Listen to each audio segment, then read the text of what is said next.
Our education system focuses on testing memory instead of knowledge. بلا شبہ علم اور یادداشت ایک دوسرے سے پیوستہ ہیں،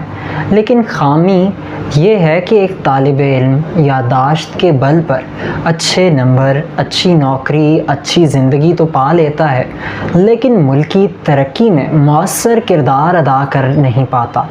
اس یادداشت کے امتحان نے طلباء کو محدود کر دیا ہے۔ ایک طالب علم نصاب ہی کو